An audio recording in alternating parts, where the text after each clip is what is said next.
I'm Dr. Gary Grieve Carlson, and I teach English here at Lebanon Valley College. I'm going to read a poem by James Dickey called The Hospital Window. And I'll set it up for you just a little bit. It's a poem about a man who goes to visit his dad, who's in the hospital. His father is very old, very ill. And the hospital is one of these big city hospitals. It's this huge, giant building, and it's the kind of building that on the outside it's all glass. And so on a bright, sunny day, the sun reflects off the glass windows. And his dad is up on a high floor in this building, and he's just visited his dad and come downstairs, and he's crossing the street, walking to his car. So there's the setup for you. The hospital window. I have just come down from my father. Higher and higher he lies above me in a blue light, shed by a tinted window. I drop through 6 white floors and then step out onto pavement. Still feeling my father ascend, I start to cross the firm street, my shoulder blades shining with all the glass the huge building can raise. Now I must turn round and face it and know his one pain from the others.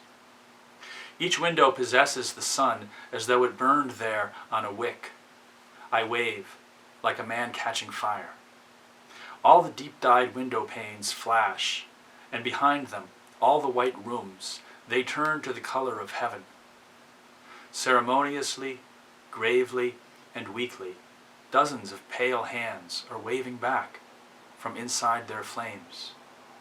Yet one pure pain among these is the bright, erased blankness of nothing.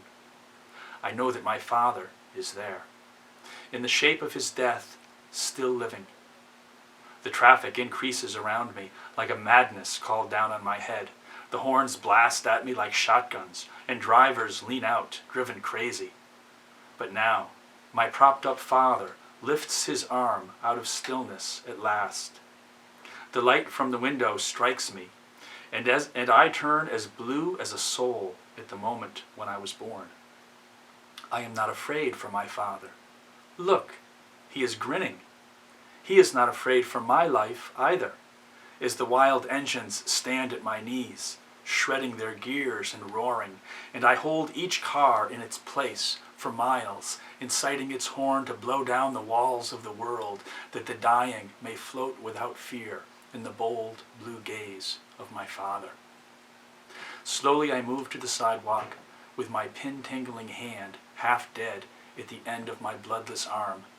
I carry it off in amazement, high, still higher, still waving. My recognized face, fully mortal, yet not at all in the pale, drained, otherworldly, stricken, created hue of stained glass. I have just come down from my father. So, why did I pick this poem? I've always loved this poem, and I think the first time that I ever read it, my father had just died. He'd been suffering from lung cancer for a long time, and I was fairly young when he died. And this poem I wasn't expecting it. It sort of came at me out of the blue.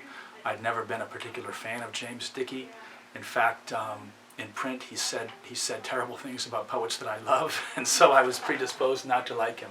But I read this poem, and I love that line. I think that line, "I have just come down from my father," is such a rich, beautiful, resonant line. It means so many different things. And I also love the story of him coming down from the hospital and starting to cross this busy city street, and then crazily trying to guess which window is his dad's up there, and he starts to wave, and then he imagines all the other hospital patients waving back. They all think he's waving to them, and then he tries to guess which window is his dad's, and meanwhile all the traffic is zipping by him, and people are yelling at him and shaking their fists at him, and he's having this revelation about death and his father and the meaning of life, and all this craziness is going on in the street below him. I like the juxtaposition of that, so that's why I picked the poem.